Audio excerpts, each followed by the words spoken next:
고린도 후서 10장 3절로 6절. 자, 우리 같이 합독하도록 하겠습니다. 시작. 우리가 육신으로 행하나 육신에 따라 싸우지 아니하노니 우리의 싸우는 무기는 육신에 속한 것이 아니요 오직 어떤 견고한 진도 무너뜨리는 하나님의 능력이라. 모든 이론을 무너뜨리며 하나님 아는 것을 대적하여 높아진 것을 다 무너뜨리고 모든 생각을 사로잡아 그리스도에게 복종하게 하니 너희의 복종이 온전하게 될 때에 모든 복종하지 않는 것을 벌하려고 준비하는 중에 있노라. 아멘. 기도하겠습니다. 성삼위일체 하나님 아버지께서 이 공간에 우리와 함께 하심을 감사합니다.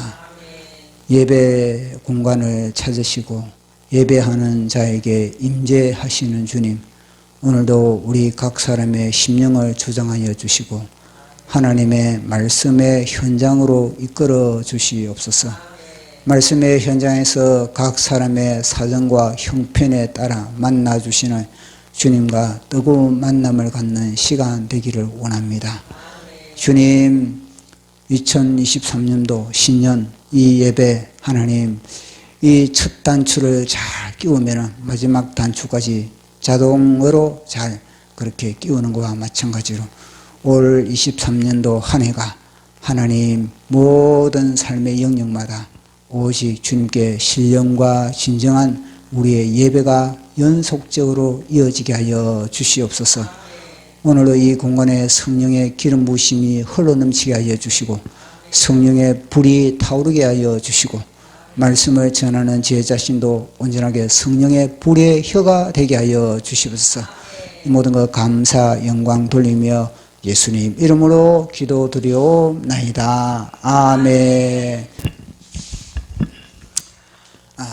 오늘은 우리 대한민국의 이 영적 상태에 대해서 한번 살펴보고자 합니다.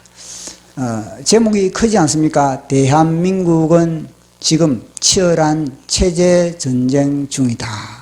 그렇게 제목을 달았습니다. 그리고 이게 이 체제 전쟁이 기간이 있습니다. 기간을 이제 크게 나눴는데 언제부터냐면은 일제하에서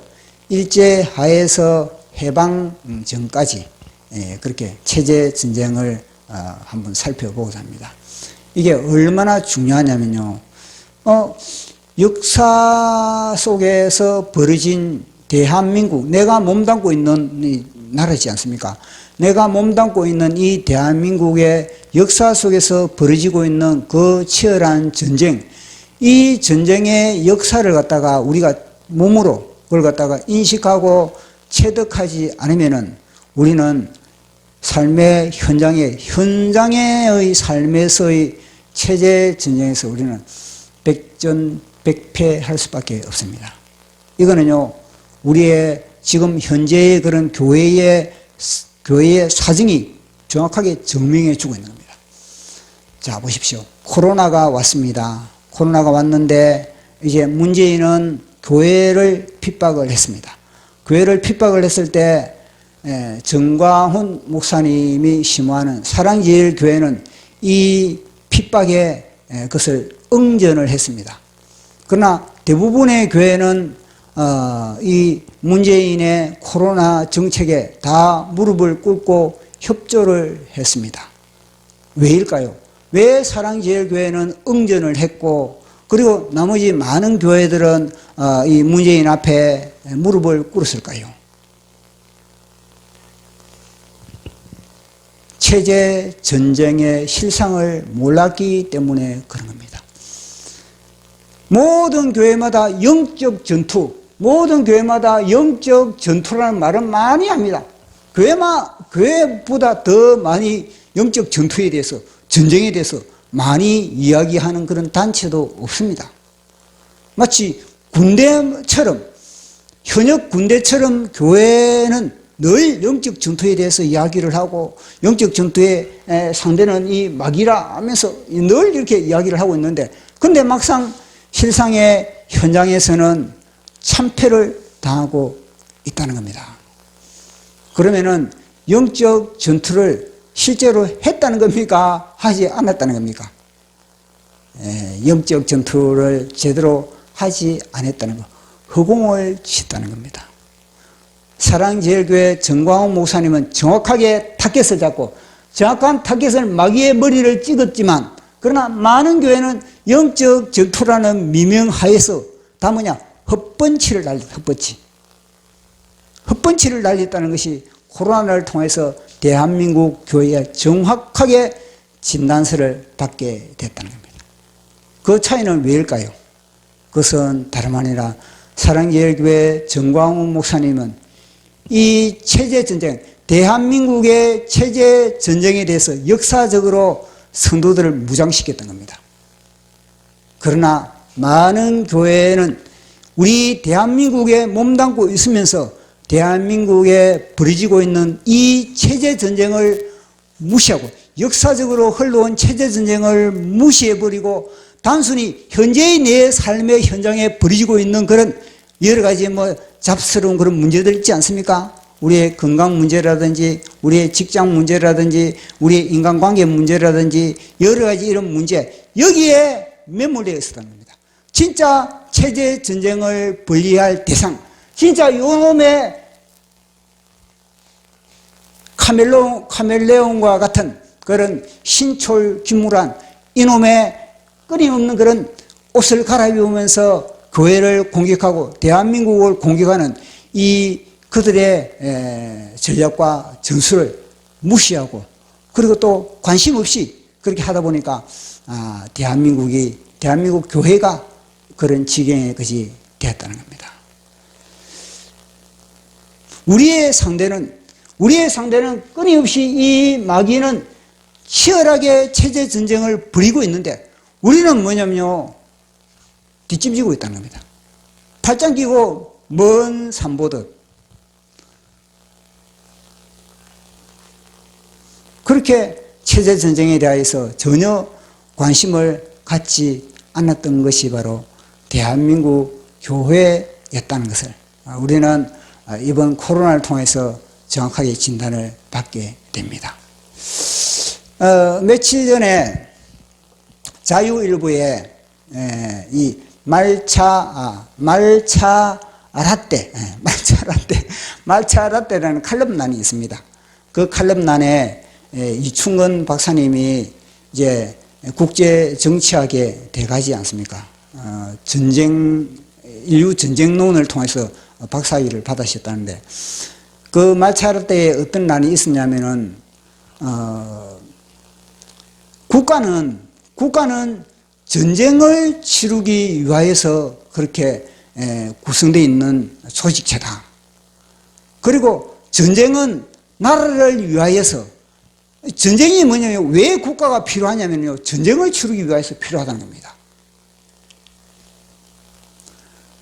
전쟁을 치르해서 국가가 필요하고, 또 국가는 뭐냐면 전쟁하기 위해서 그렇게 국가는 조직체가 존재한다. 그런 이야기를 이제 하고 있는 겁니다. 그런 이야기를 하면서 국군 통수권자는 뭐냐면 모든 나라의 대통령은 다 전쟁에 적합하게 가장 전쟁을 잘 치르기 위해서 국군 통수권자의 자리를 다 주게 된다는 겁니다. 그것은 뭐냐면 나라는 다 전쟁을 하기 위한 그런 체제, 그런 시스템 속에 이미 다 그렇게 세팅이 되어 있다는 것을 말씀해 주고 있는 겁니다. 그러면서 전쟁을 치르지 않는 나라는 나라가 아니다.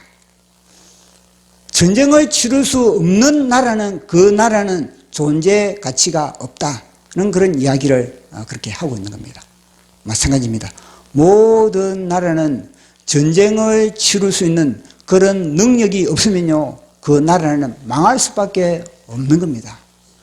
전쟁을 치를 수 있는 그런 능력을 갖춰야만이 그 나라를 갖다가 유지할 수도 있고 국민들의 재산을, 안전을 그렇게 보존할 수가 있는 겁니다.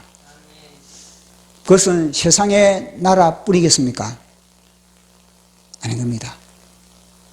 영적인 세계도 똑같은 겁니다. 하나님은 우리를 갖다가 택하신 족속이다 그러고, 그리고 우리를 갖다가 거룩한 나라다 그랬습니다. 우리 한 사람을 갖다가 택하신 족속이요, 왕 같은 제사장이요, 거룩한 나라요, 하나님의 소유된 백성이다 그랬습니다. 우리 한 사람 한 사람이 뭐냐면 거룩한 나라, 하나님의 거룩한 나라.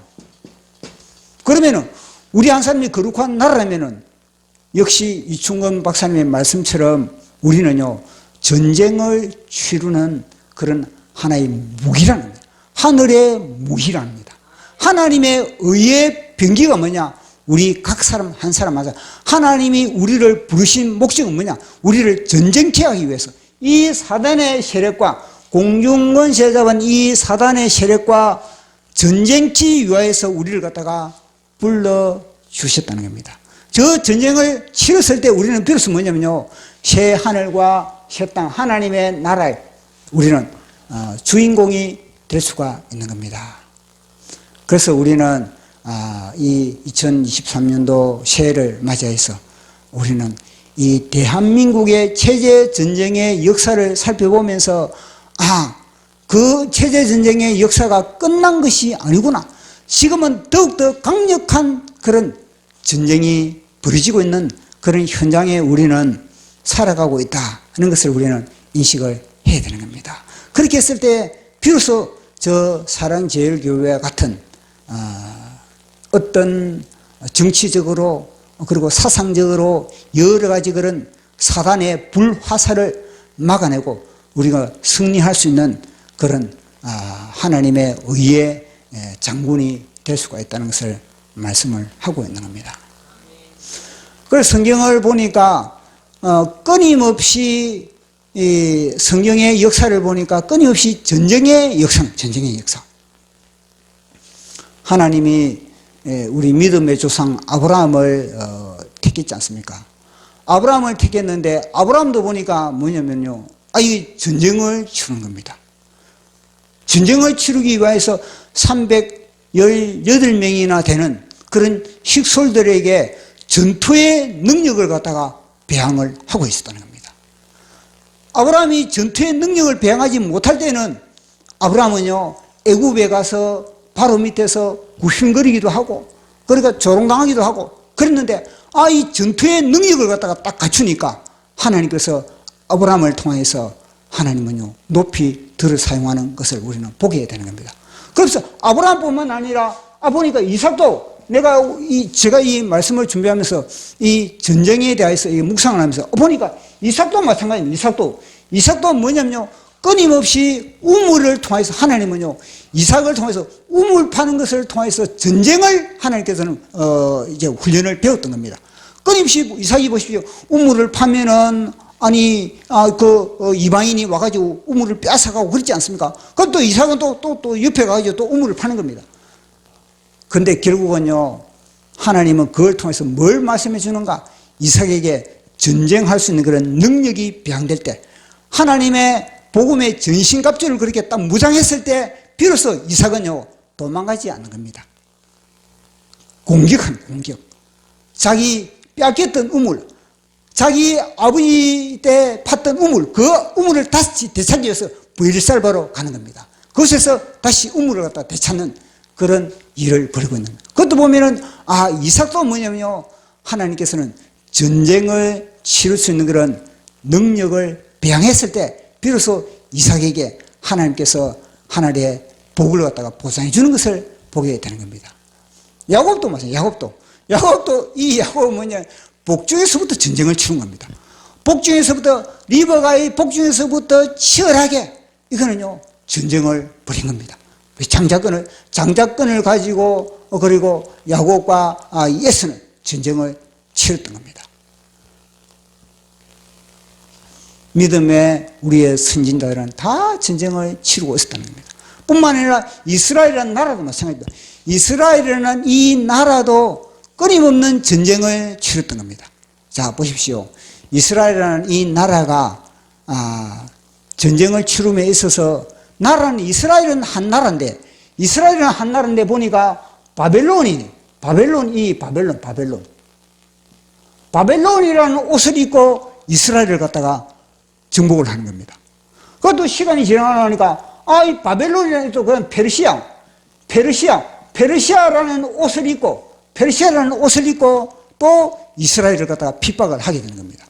또 뭐냐면 이건 또 헬라라는 옷을 입고 또 이스라엘을 갖다가 압박을 하게 되는 겁니다.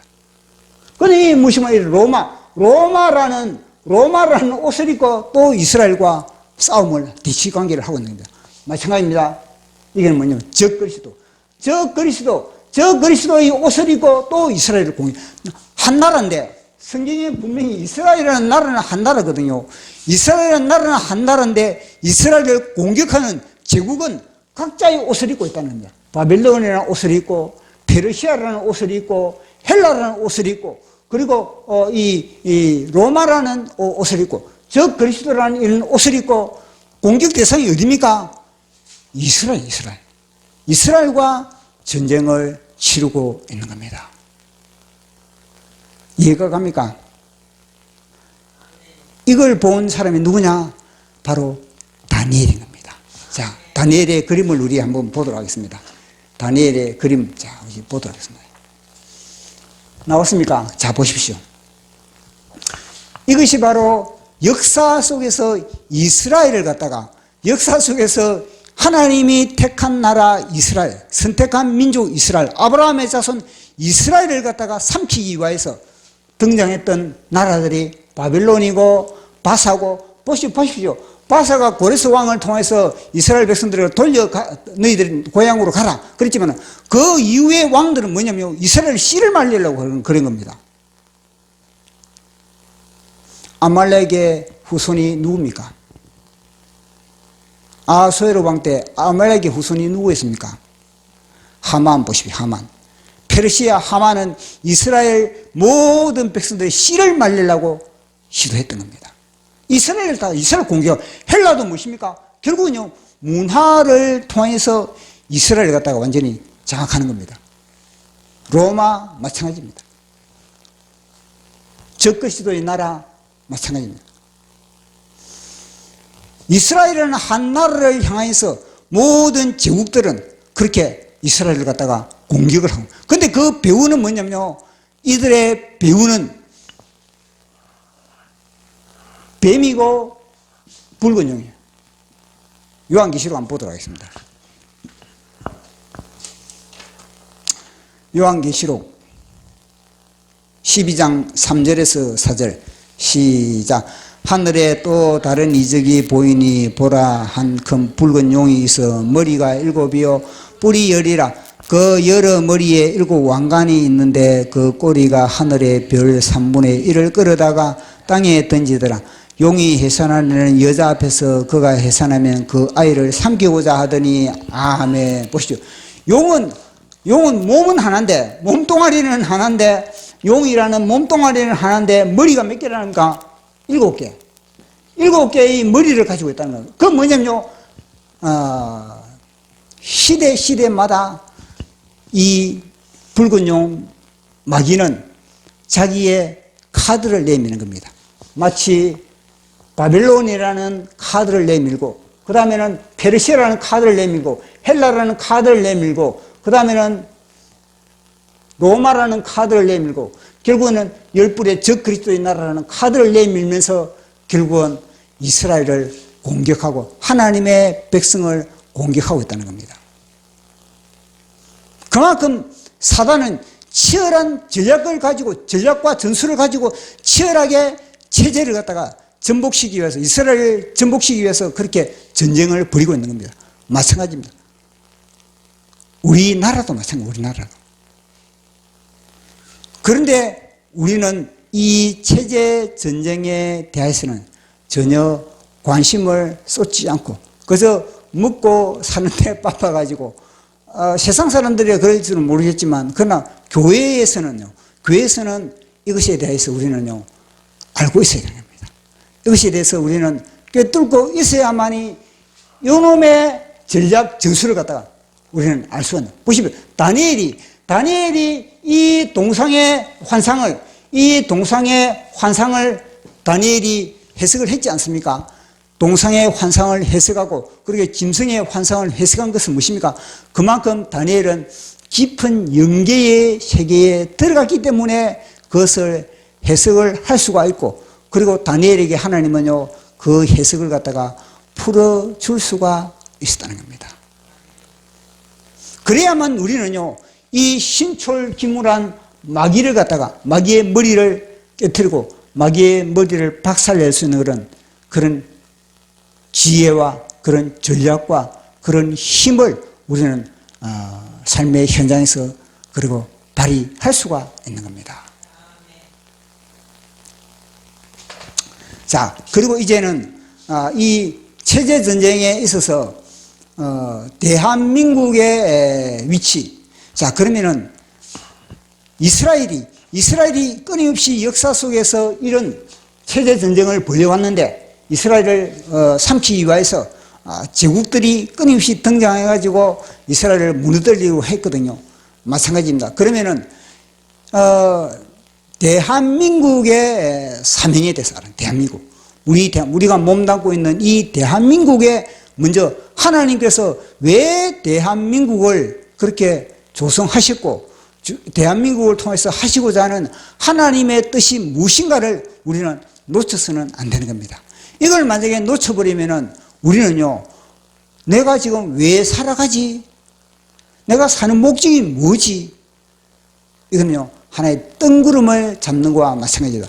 나는 대한민국을 벗어날 수가 없는 겁니다. 하나님께서 왜 우리를 갖다가 대한민국에 살게 만들었겠습니까? 이 땅에 태어나게 만들고, 이 땅에서 이 땅의 문화 속에서, 이 땅에서 우리가 모든 어릴 때부터 그렇게 모든 그런 지식 같은 게 다 그렇게 조성될 수 있게 만들었겠습니까? 하나님께서는 우리를 이 땅에 보내주신 사명이기 때문에 그렇다는 겁니다. 근데 사명이 있으면은 하나님의 사명을 알아야지. 하나님의 사명을 모르면은 우리는요,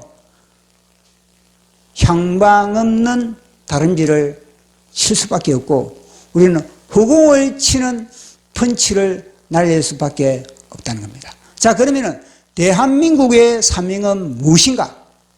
그것은 정광훈 목사님을 통해서 분명히 우리에게 보여주고 있는 겁니다. 그것은 다름 아니라 우리는 빛의 나라가, 빛의 나라. 빛의 나라가 돼서 복음 통일을 하고, 나아가서는 뭐냐면요, 백투 예루살렘, 이스라엘을 깨우는, 이스라엘을. 단순히 이스라엘만 깨우는 것이 아니라 우리의 빛의 도구로, 하나님의 빛의 도구로서 열방을 갖다가 깨우고, 그 열방을, 모든 열방을 깨운 그들을 갖다가 데리고 어디 가는가? 어디에 갑니까? 이스라엘. 단순히 우리가 복음 통일을 하고 단순히 우리가 이스라엘로 간다, 이게 아니고 열방을 갖다가 깨워가지고 그들을 데리고 뭐냐면요, 이스라엘로 가, 이스라엘. 그들을 데리고 이스라엘을 깨우는 겁니다. 그게 뭐냐면요, 장남의 역할이 뭡니까? 장남의 역할이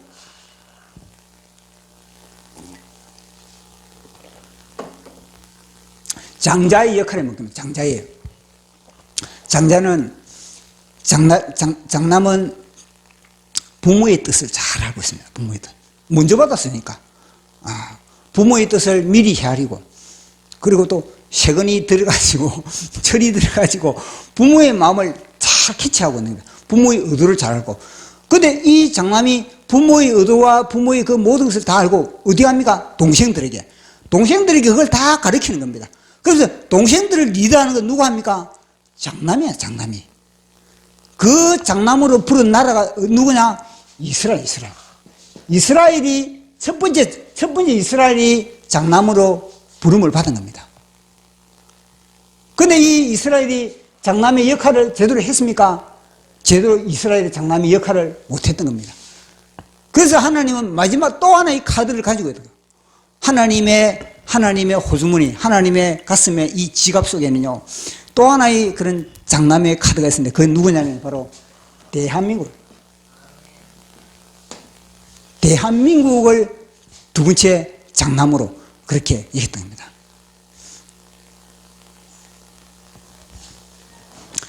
그래서 이 이스라엘, 대한민국에는 이 장남을 통해서 또 하나님이 이제는 특별한 그런 장남, 특별한 장남.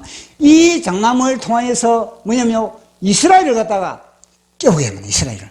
모든 열방과 함께, 모든 열방, 왜냐면 이스라엘이 열방의 제사장이거든요. 열방의 제사장이라는 게 다시는 뭐냐면 열방을 갖다가 품는 그런 큰형인 겁니다, 큰형. 근데 이스라엘이 그 역할을 감당을 못하니까 우리 대한민국을 통해서 이제는 뭐냐면요, 너희들이 큰형 역할을 감당하라.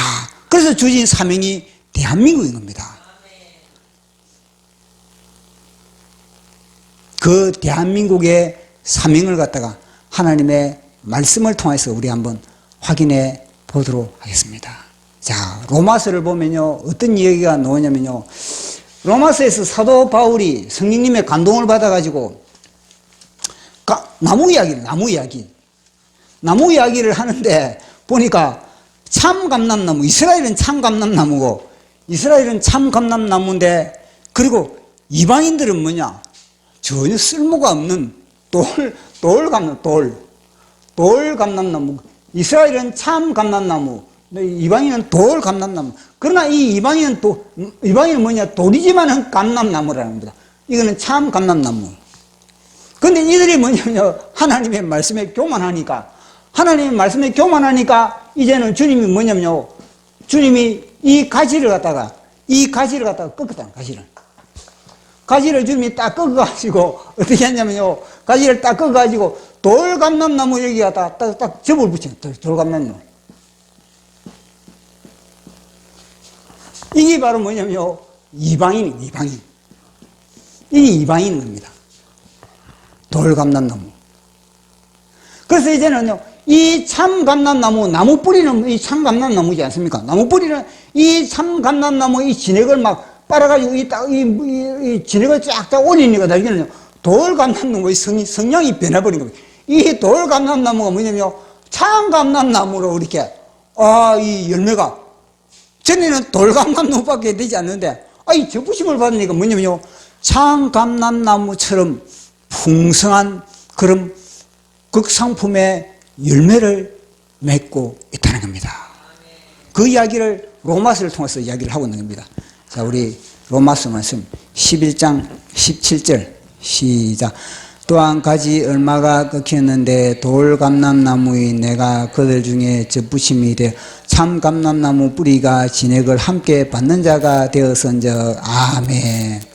그래서 사도 바울이 이 참감람나무, 돌감람나무 이야기를 하면서 또 한마디 탁 던진데 뭐냐면은, 야, 너희들 돌감람나무, 너가 이제는 참감람나무에 접붙임을 붙었는데, 너희들도 뭐냐? 너희들도 만약에 참감람나무처럼 하나님 아버지 말씀에 너희들이 순종하지 않고 너 마음대로 그렇게 완전히 나가면은 너희들도 이길 수가 있다. 너희들도 배임을 당할 수가 있다. 그 이야기를 먼저 던져놓는 겁니다.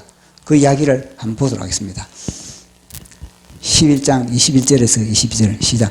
하나님이 원가지도 아끼지 아니하신즉 너도 아끼지 아니하시리라.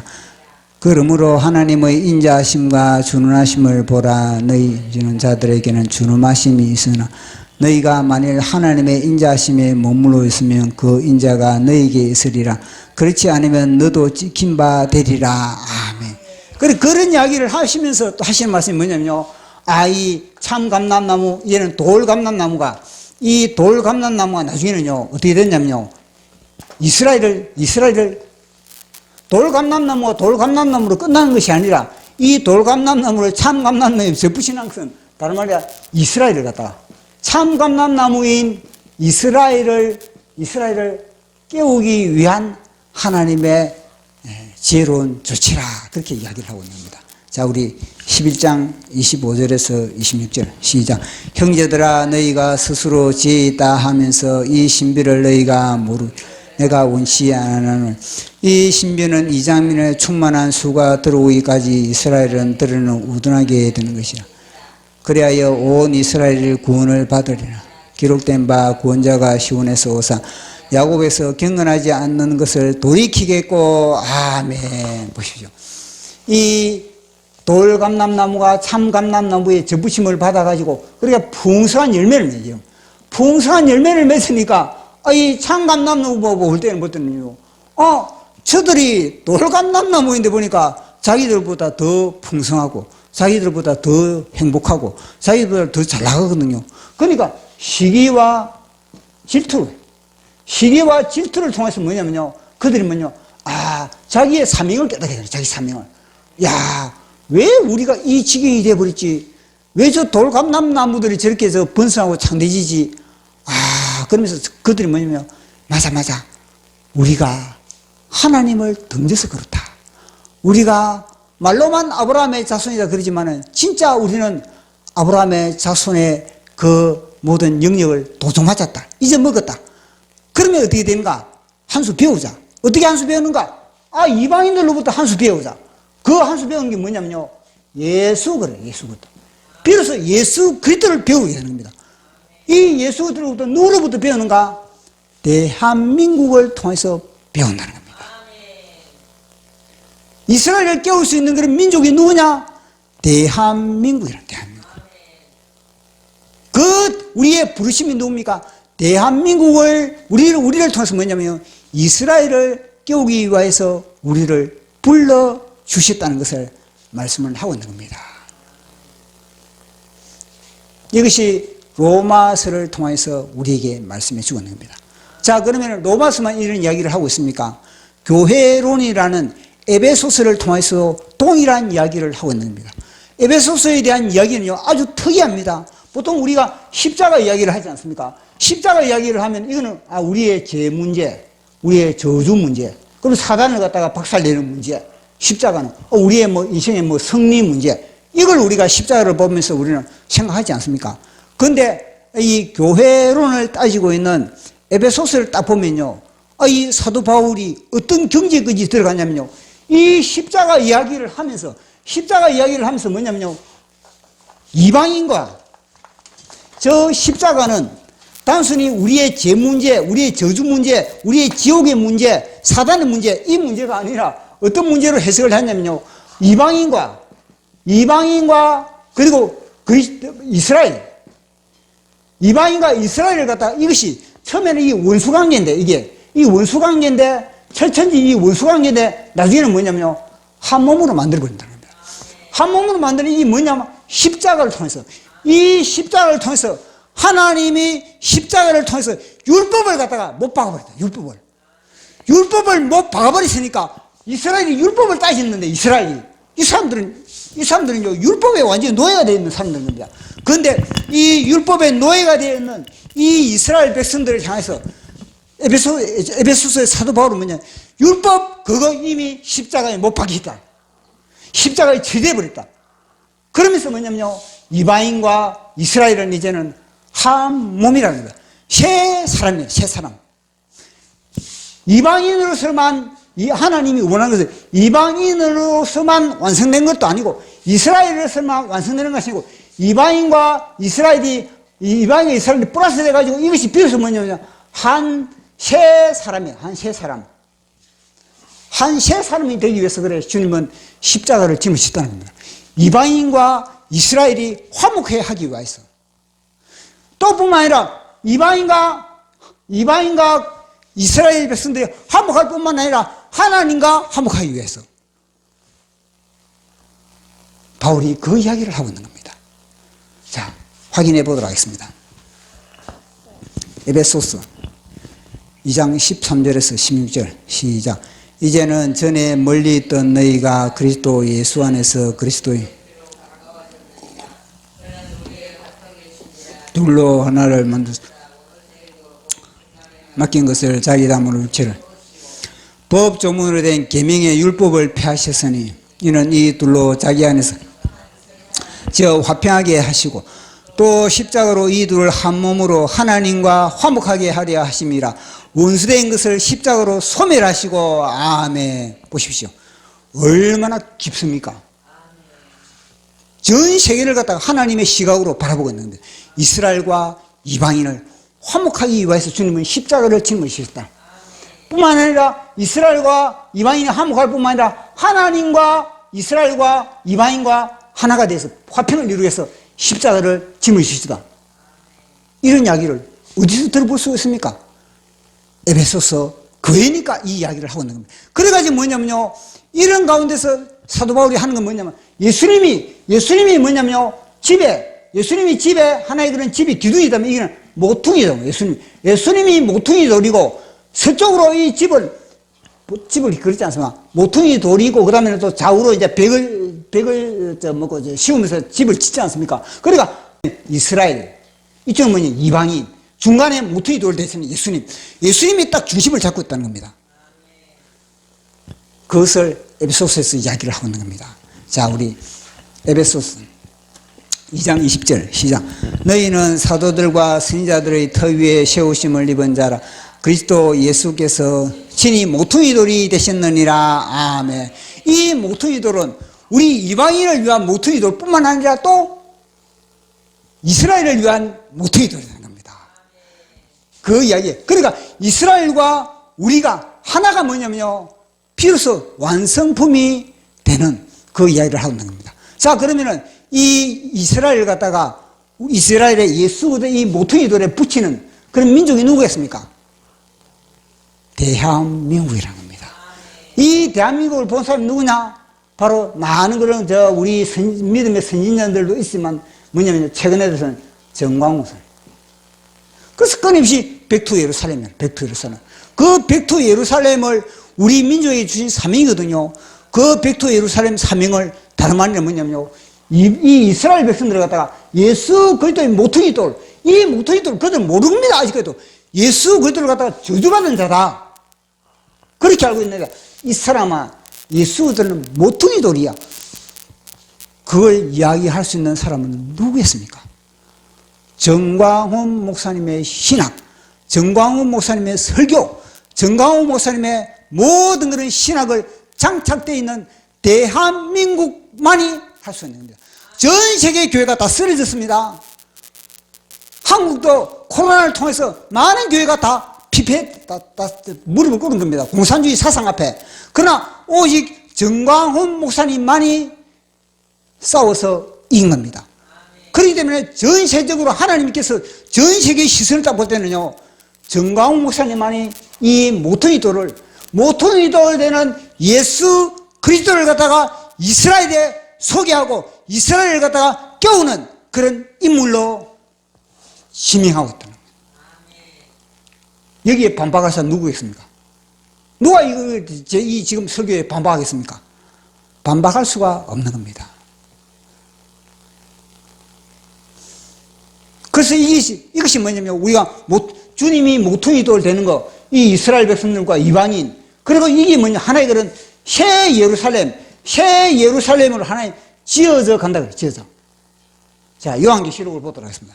요한계시록 되면은, 요한계시록에서는 이게 완성이 되거든요. 그 완성된 이게 바로 신부인데, 자, 우리 요한계시록 21장 12절에서 14절까지 시작. 크고 높은 성곽이 있고 12문이 있는데 문에 12 이스라엘 자손 12지파의 이름들이라. 동쪽에는 세 문, 북쪽에는 세 문, 남쪽에도 세 문, 서쪽에도 세 문이니 그 성의 성곽에는 12기초석이 있고 그 위에는 어린 양의 12사도의 12이름이 있더라. 아멘. 보십시오. 두 종류가 등장하고 있습니다. 성문이 등장하고, 이 성문은 뭐냐면 이스라엘이잖아요. 이스라엘. 그리고 기초석은 12사도의 이름이 있지 않습니까? 이 12사도를 통해서 이방인의 예수 그리스도의 복음이 전파됐거든요.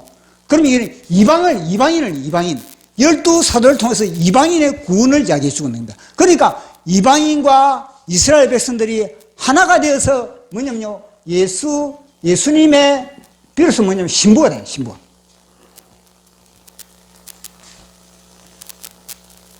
우리만 예수님의 신부가 되는 것이 아니라, 이스라엘 백성들만 예수님의 신부가 되는 것이 아니라, 예수님과 우리가 함께 새 예루살렘의 찬란하고 매력적인 신부가 된다는 것을 성경이 밝히고 있는 겁니다.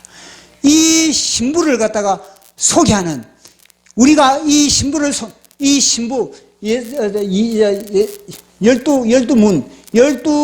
열두 문의 이 신부를 소개할 그런 사람이 누구냐?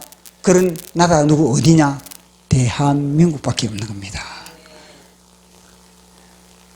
그것도 정광훈 목사님의 그런 신앙만이 이걸 갖다가 힘있게 능력있게 이스라엘 백성들에게 파고들 수가 있다는 것을 말씀해 주고 있는 겁니다. 이것이 바로 우리 대한민국의 사명이라는 거.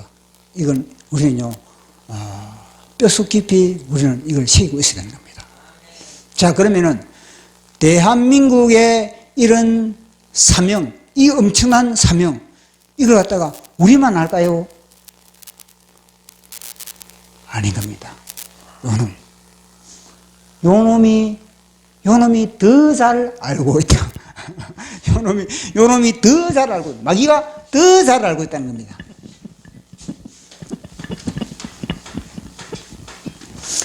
마귀는 이스라엘 백성들을 공격할 때 신철기물하게 이스라엘 백성들을 갖다가 처음에는 바벨론을 통해서 그럼 페르시아를 통해서 페르시아라는 옷을 갈아입고, 그 다음에 헬라라는 옷을 갈아입고, 그 다음에 로마라는 옷을 갈아입고, 그럼 적그리스도 옷을 갈아입고, 다양한 카멜레온처럼 우리가 옷을 갈아입고 이스라엘을 공격했던 것과 마찬가지로, 이스라엘을 삼켜주고 했던 것과 마찬가지로, 대한민국도 마찬가지입니다.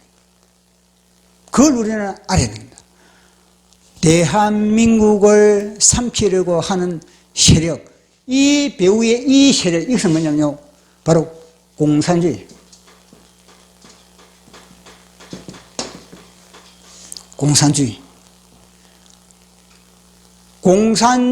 이 공산주의가 뭐냐면요, 대한민국의 사명을 알고 있는 겁니다. 그래서 끊임없이 이 대한민국이 방금 우리가 살펴봤던 이 이스라엘을 깨우는 빛의 사명을 감당하는 마지막에 열방을 깨우는 이걸 갖다가 깨닫지 못하게 끊임없이 공산주의를 통해서 끊임없이 교회를 갖다가 완전히 물들이고 있는 겁니다. 지금 대한민국, 지금 역사 이래로 대한민국의 모든 그런 기관들 속에 가장 공산주의가 힘을 기울여서 그들이 투자했던 그런 단체, 그런 공간이 있다면 그것은 다름 아니라 바로 교회라는 교회. 교회의 침투하고, 교회의 침투하고, 공산주의가.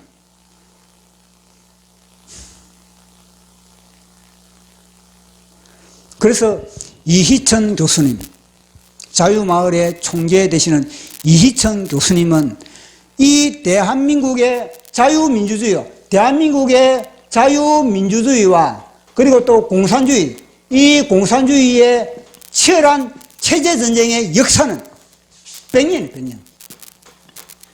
100년 동안에 이 싸움은 해왔다는 겁니다.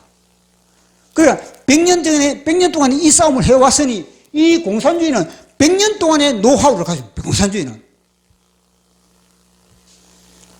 김일성이, 김정일이, 김정은이는요, 100년 동안의 노하우를 가지고 있는 겁니다. 어떻게 하면 저 민주주의, 대한민국을 삼킬까? 그런 노하우를 가지고 있는 겁니다. 그러나 대한민국은 그런 노하우를 갖다가 제대로 전달을 하지 못한 겁니다.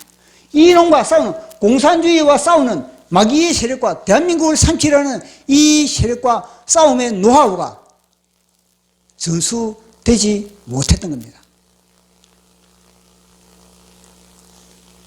자, 화면 하나 보도록 하겠습니다. 화면. 자, 보십시오. 대한민국은 느슨한 내전 진행 중. 이제 이희천 교수님이 이제 이 파워포인트에 제가 그것을 갖다 가져온 건데, 실은 느슨한 내전이라기보다는 겉으로는 느슨한데 그걸 갖다가 속으로 내다보면요, 치열한 전쟁이 지금 벌어지고 있다는 겁니다. 자유민주주의와 그리고 우리 자유민주주의를 와해시키려는 이 반체제, 반대한민국 세력이 사상전, 체제전, 이것이 이미 뭐냐면요, 100년 동안의 이 체제전쟁을 하고 있다는 것을 말씀을 하고 있는 겁니다.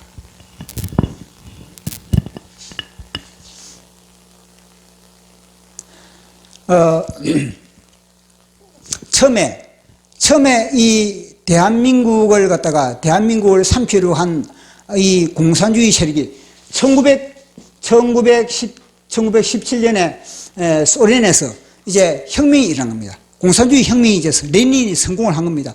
그 레닌이 공산주의 혁명에 성공을 한 이후에 1918년에 이미 1918년에 우리 그 당시 뭐냐면 우리나라는 나라를 일본 치하에 있었거든요. 일본 치하에 있고 그리고 나라를 잃어버리다 보니까 백성들의 마음은 다 뭐냐면요 울분과 서러움과 그리고 또 일본에 대한 그런 분노의식, 그런 분노의식에 가득 차 있는 민족이 어디냐? 바로 조선이었습니다. 그러니까 이 레닌이 딱 볼 때는 이 공산주의를 갖다가 이걸 갖다가 이제는 전 세계적으로 이걸 갖다가 이제는 씨를 뿌려야 되는데, 그러니까 그렇지 않습니까? 우리가 복음을 받아들이면 그 복음을 갖다가 우리가 예루살렘과 온 유다와 사마리아와 땅 끝까지 우리가 복음을 전하듯이 이놈도 마찬가지. 이놈도 러시아 혁명을 일으키고 나서 이 공산주의 사상을 갖다가 어디면 유럽에 씨를 뿌리고 동아시아에 씨를 뿌리고 그러면서 자기 확장을 해 나가는 겁니다. 그러니까 막대한 그런 자금을 가지고 막대한 자금과 그리고 모든 이 사람을 다 동원해 가지고 공산주의 사상을 전 유럽을 갖다가 완전히 붉은 물을 들이고 있는 그때인 겁니다. 그때 대한민국에, 그때는 사실 대한민국이 조성되기도 전이거든요. 일제하에거든요. 일제하에 우리 민족들은 뭐냐, 이 공산주의, 레닌의 이 공산주의 사상, 레닌이 그렇게 전략과 전술로 펼친 그 모든 사상에 다 그렇게 바이러스에 다 감염이 되어버린 그런 상태가 바로 조선인들이었습니다. 자, 그 당시에 우리 중국의 임시정부, 상해 임시정부가 우리가 조성된, 자, 나라 이런 그런 백성으로서 임시정부에, 그래, 레닌이 볼 때는 뭐냐면요, 저 나라를 갖다가 삼키려면은 저 나라의 중심부가 되는 곳에 공산주의 사상을 가지고 있는 사람을 내 소화를 갖다가 침투시켜야 되겠다. 그렇지 않겠습니까? 그러니까 이 임시정부에 뭐냐면요, 사람을 갖다가, 자기 사람을, 공산주의 사상을 철저하게 무장된 사람을 갖다가 침투시키는 겁니다. 그 당시에 레닌이 자기의 이 공산 사상을 갖다가 아시아에 퍼뜨리기 위해서 사람을 모집을 했는데 26명이 이제 모집이 된 겁니다. 철두철미하게 이제는 정예부대로 이제 이 공산 사상을 무장을 해가지고 아시아 나라마다 이 공산 사상을 퍼뜨리기 위해서 26명을 모집을 했는데, 여기에 26명 중에서 뭐냐면요, 조선인이 18명이었다는 겁니다. 중국인 3명, 그 다음에 인도 3명, 그 다음에는 필리핀 3명, 또 하나 동아시아 또 1명, 다 합쳐서 뭐냐면요, 26명 중에서 18명이, 조선인이 18명이 그 레닌의 학교에, 그렇게 제1기 학교에 우수 그렇게 학생으로 선발되었다는 겁니다. 그만큼 대한민국 사람들은 공산주의 사상에, 그 다음에 일제하에서 나라를 빼앗기다 보니까 그 공산주의 사상이 짝짝 다 빨려 들어갔다는 겁니다. 그래서 이 18명이 공산주의 사상으로 무장돼 가지고 이제는 뭐냐면요, 조선인들을 갖다가 다 그렇게 세뇌화 시키는 겁니다. 그 세뇌화 시켜가지고 결국은 뭐냐면 임시정부에 투입되는 겁니다. 그게 뭐냐면 이동이라는 이 사람이 임시정부에 들어와가지고 공산주의 사상을 물들이게 되는 겁니다. 그리고 이 임시정부의 부통령까지 이거 차지했거든요. 막대한 자금을 가지고. 그러니까 임시정부의 저 모든 그런 요원들, 그 요원들은 공산주의 사상에 물들지 않을 수가 없는 겁니다.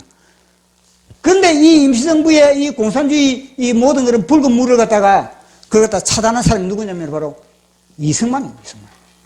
이승만 대통령이 이 이동희를 통해서 공산주의 사상이 들어오니까 이동희를 갖다가 완전히 이제는 축출하는 그런 일이 있었다는 겁니다. 그래서 그 당시에 이 레닌의 전력과 전술로 인해서 대한민국을 살지 못하고 대한민국에서 일제의 핍박으로 인해서 다 뭐냐면 외국으로 갔거든요. 다 젊은 사람들은 다 외국에 유학을 간 겁니다. 일본으로도 유학을 가고, 그럼 또 중국으로도 유학을 가고, 러시아로도 유학을 가고, 다 유학을 갔는데, 그 유학을 간 그 사람들이 뭘 받아들이냐면요, 레닌의 공산주의 사상을 갖다가 다 받아들인 겁니다. 다 마르크스의 공산주의 사상을 다 흡수를 한 겁니다. 왜냐하면 그 당시에는 뭐 자본주의라는 맛, 민주주의라는 건 맛도 못 보고, 거기다 우리는 뭐냐면 조선시대에 다 그렇게 완전히, 왕권 하에서 다 핍박을 받던 그런 하나의 그런 백성이었거든요. 근데 공산주의 사상이 무엇입니까? 사람 위에 사람이 없고, 사람 밑에 사람이 없다. 그리고, 이제 공장은 노동자들에게, 그리고 또 이 토지는 토지는 또 이 농민에게, 그리고 또 모든 그런 계급이 없는, 전 세계에 계급이 없는 전 세계에 계급이 없는 그런 세상을 만든다. 그러니까 다 좋아가지고 그게 다 홀깃했던 그런 민족이 우리 조선인이었던 겁니다. 그러니까 조선인이 뭐냐면 해방 전까지 사람들이 어디에 다 관심이 많은가? 바로 사회주의와 공산주의 사상에 다 매력이 다 그렇게 매력을 갖고 그것이 다 물들어 있는 그들은 나라가 대한민국이 태어나기 전에 그런 상태였던 겁니다. 그래서 평양의 대봉 보십시오. 1907년도에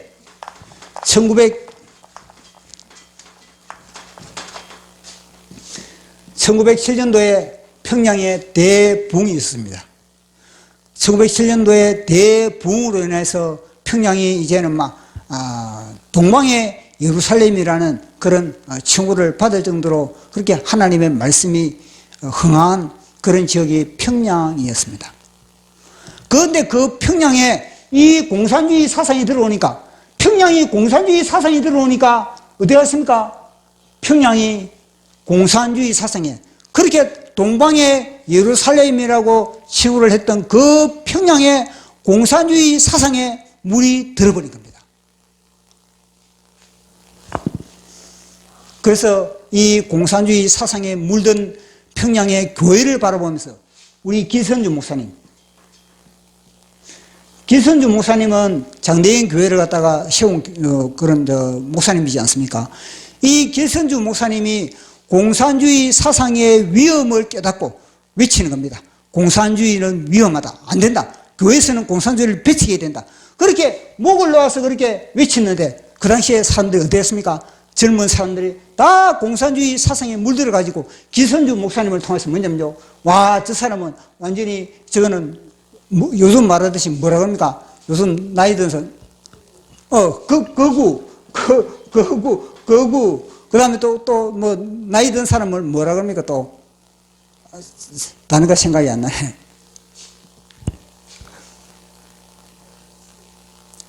그러면서, 이 기선주 목사님을 교회에서 꼰대.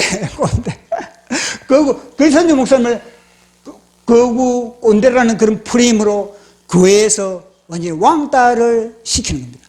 그래서 기선주 목사님이 외친 게 뭐냐면요. 이 동방의 예루살렘은 망한다. 동방의 예루살렘은 저 공산주의로 인해서 망한다. 그 예언을 했는데 그 예언이 그대로 집중이 되어버린 겁니다. 북한이 그 동방의 예루살렘이 어디에 망했습니까? 무엇으로 망했습니까? 공산주의로 망해버린 겁니다. 이 마귀는 북한을 공산주의로 삼키지요.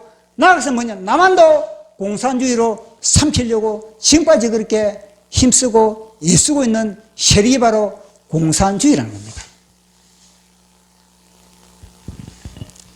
이 공산주의 사상을 갖다가 일찍이 예언했던 사람은 북한의 기선주 목사님,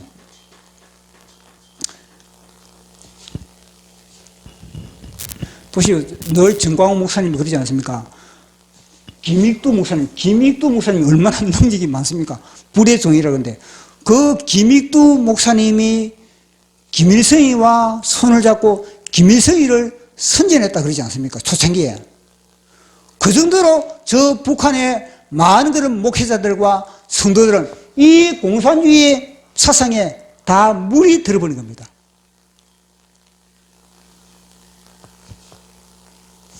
그런데 이 공산주의 사상을 일찍이 파악한 사람이 누구냐? 다름 아니라 이승만 대통령. 이승만 대통령은요, 1917년도 공산주의, 저 소련이, 레닌이 공산주의 혁명을 그렇게 성공했을 때 이미 뭐냐면요, 예언을 했던 겁니다. 저 공산주의는 하나님을 대적하는 사상이다. 저 공산주의는 언젠가는 망한다. 그러면서 공산주의를 조심하라. 너희 형제가 공산주의냐? 인연을 끊어라.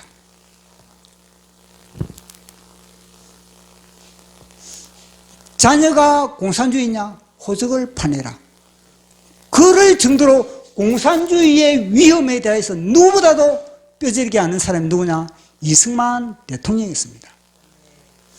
이승만 대통령은 세계 모든 사람들, 그 굴지의 사람들, 그 당시의 사상가, 그 당시의 대통령, 그들보다 50년 앞선 사람이 이승만 대통령. 그 당시, 겉으로 보기에는 50년 앞섰죠. 그러나 이승만 대통령은 500년 앞선 사람이 이승만 대통령이었습니다.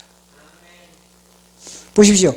이 공산주의에 대한 위협을 갖다 이승만 대통령은 1917년도에 이 러시아의 혁명이 일어날 때 딱 보면서 뭐냐면요, 저 공산주의는 전 세계를 갖다가 위험에 빠뜨릴 그런 사상이라는 걸 갖다가 이 이승만 대통령은 그걸 갖다 인지를 하고 사람들을 깨우쳤는데, 미국 정가는요, 이걸 갖다 언제 깨달았는가? 거의 6.25 직전에 그들은 비로소 깨닫게 됐다는 겁니다. 그래서 이승만 대통령은요, 거의 그들보다 50년 앞선 사람이 이승만 대통령입니다.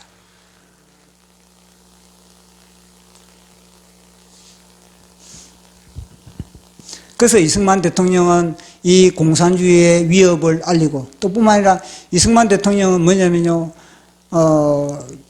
많은 인맥을 가지고 있어요. 많은 인맥을. 그래서 자기가 이승만 대통령의 학벌이 어떻습니까? 조지 워싱턴 대학의 학부, 그 다음에는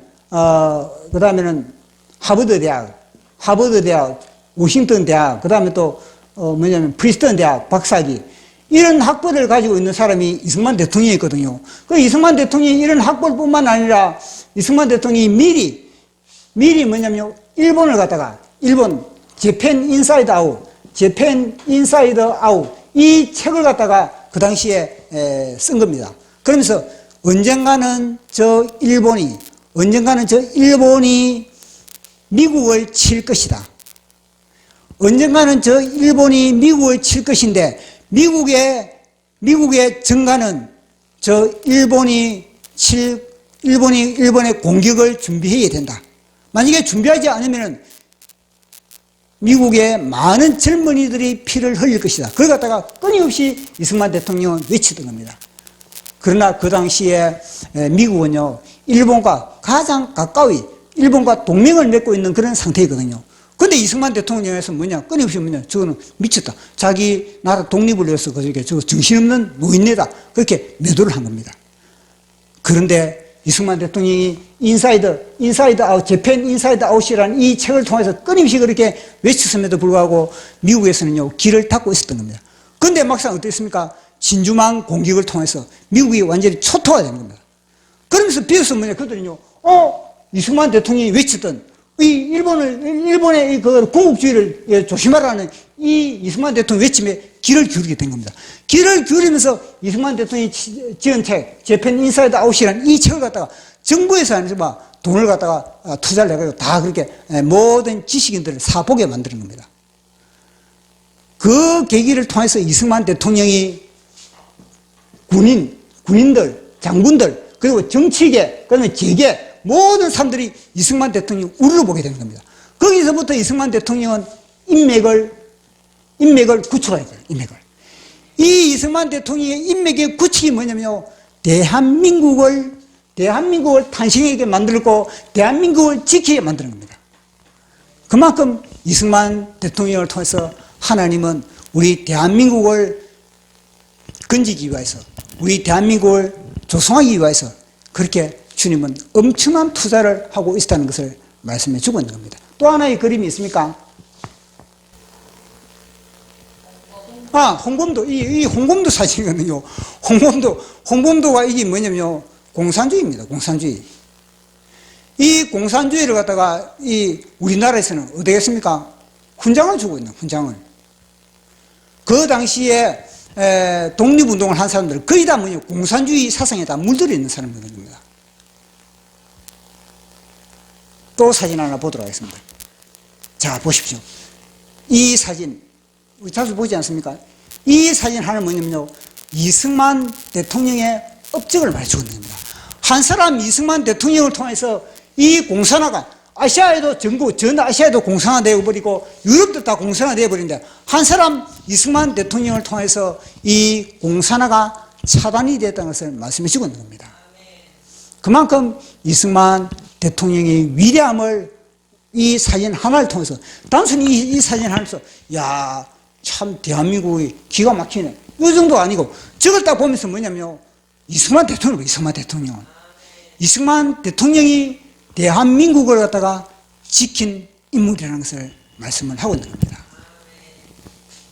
지금 그 역할을 하고 있는 분이 누굽니까? 정광훈 목사님 겁니다.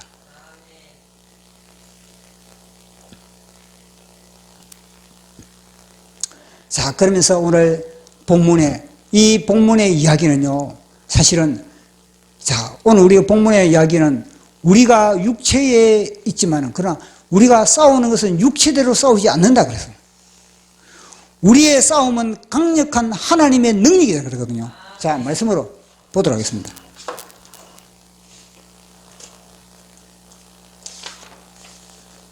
고린도후서 10장 3절에서 4절 시작.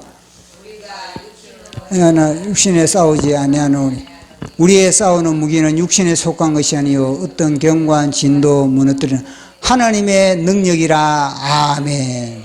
자, 보십시오. 이승만 대통령이 그 당시에 독립운동을 할 때 어떤 독립운동을 했습니까? 다른 모든 독립투사들은요, 무장투쟁을 합니다. 육신의 싸움을 해요. 육신을. 대한민국을 갖다가 이 독립하기 위해서는 우리는 그냥 우리는 그렇게 무장을 해야 된다. 그러면서 일본과 그렇게 무장투쟁을 한 겁니다. 그러나 이승만 대통령은 어떻습니까? 육신대로 싸우지 않았던 겁니다. 이승만 대통령은 무엇으로 싸웠습니까? 외교를 통해서 실력을 갖춰야 된다. 영적인 실력을 갖다가 하나님의 능력으로 이승만 대통령은 싸웠던 겁니다. 육신대로 싸운 것이 아니라 하나님의 능력, 언젠가는 하나님께서 우리 백성들을 갖다가 깨우칠 것이고 우리 백성들을 해방시켜 줄 것이고, 하나님의 능력, 하나님의 기도, 하나님에 대한 기도, 말씀으로 이승만 대통령은 싸웠던 겁니다. 보십시오. 조금 전에 제가 얘기한 재팬 인사이드 아웃, 이게 무엇입니까? 이 무기, 이게 바로 무기인 겁니다. 이 무기가 재팬 인사이드 아웃, 이게 어디서 나왔습니까? 기도. 어떻게 본 겁니다. 딱 보니까, 일본을 딱 보니까, 와, 수천만의 귀신이 있는데 보니까, 일본은 사무라이 정신을 딱 보면서 이승만 대통령, 일본은 뭐냐?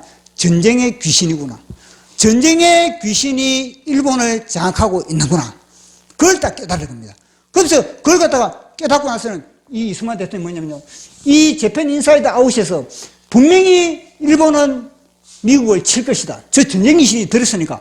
그러나 미국이 어떻게 이기는가? 그것은 기독교 국가들이 연합해가지고 미국을 이긴다. 일본을 이긴다. 그것이 무엇입니까? 영적인 통찰력으로, 영적으로 진단을 했던 겁니다. 그래서 끊임없이 그걸 갖다가 준비했던 사람은 누구냐? 이승만 대통령이었던 겁니다. 그래서 그걸 갖다가 퍼뜨리기 위해서, 그걸 알리기 위해서 뭐냐?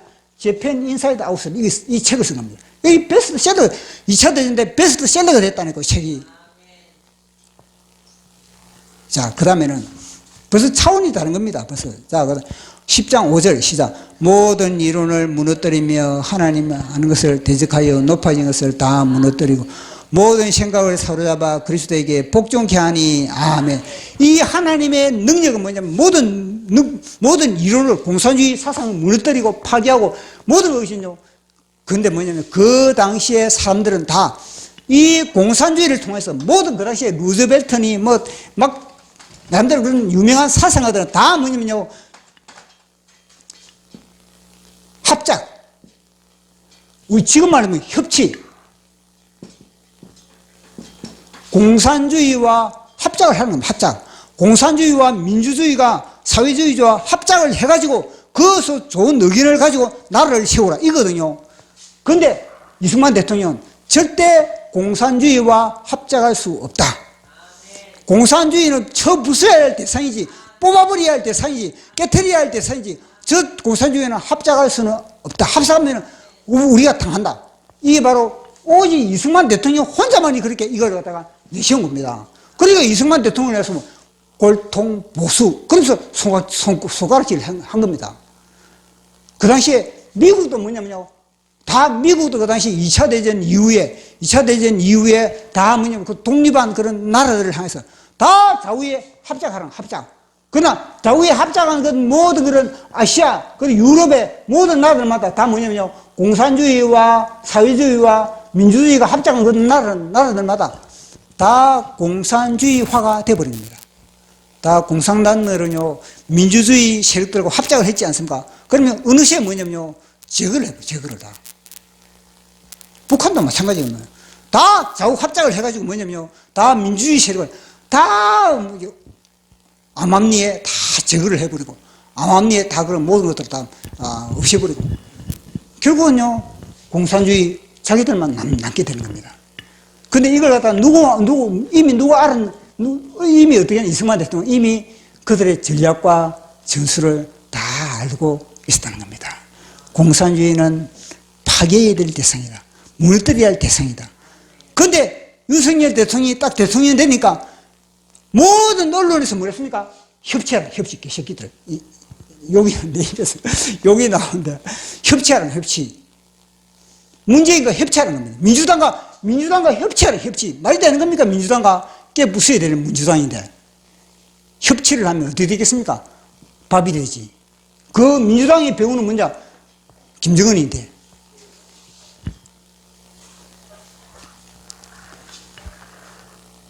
그 다음에는 10장 6절 시작. 너희의 복종이 온전하게 될 때 모든 복종하지 않는 것을 벌하려고 준비 중에 있느니라. 아멘. 보시오. 이승만 대통령은요, 이미 한성 감옥에서 이걸 경험을, 나의 십자가. 한성 감옥에서 주님을 딱 만나는 그 순간부터 나의 십자가, 내 자아를 갖다가 내가 철저하게 예수 그리스도에게 복종하는 거예요. 내가 철저하게 예수 그리스도에게 복종하니까 결국은요, 이승만 대통령 앞에 전 세계가, 미국도 소련도 이승만 대통령에게 복종, 아까 지도 봤지 않습니까? 소련도 이승만 대통령에게 복종하고, 미국도 한미동맹을 통해서 이승만 대통령에게 복종하고, 일본도 이승만 대통령에게 복종하고, 공산주의도 오직 이승만 대통령 혼자만이 승리에 우뚝 서 있는 겁니다. 왜냐? 이승만 대통령이 십자가를 지으니까. 자아를 부인하고, 이승만 대통령이 자기 자아를 십자가에 못 박으니까 그 이승만 속에 누가 들어온 겁니까? 예수 그리스도께서 자정하게 됐다는 겁니다. 그것이 정광훈 목사님의 영적 전투의 싸움도 이거거든요. 끊임없이 정광훈 목사님은 자아를 십자가에 못 박아라. 새 예루살렘을 바라봐라. 나에게 속지 마라. 끊임없이 자아는 나를 속이는 자다. 자아에 속지 마라. 끊임없이 그 이야기를 하고 있거든요. 그래서 우리의 새 2023년도에 새해부터 우리는요, 우리 역사 속에서 부딪혔던 체제전쟁, 그 체제전쟁은 나의 체제전쟁인 겁니다. 우리 대한민국에, 정광훈 목사님만 체제전쟁 하는 것이 아니라 나의 체제전쟁, 이 체제전쟁에 눈을 떴을 때는 우리는요, 이 마귀의 기계와 기술을 우리는 깨트릴 수 있는 그런 모든 지혜와 전략과 전술을 우리는 다 그렇게 모든 것을 흡수할 수가 있다는 겁니다. 그래서 우리는 승리하는 2023년도 승리하는 저와 여러분 되기를 축복합니다.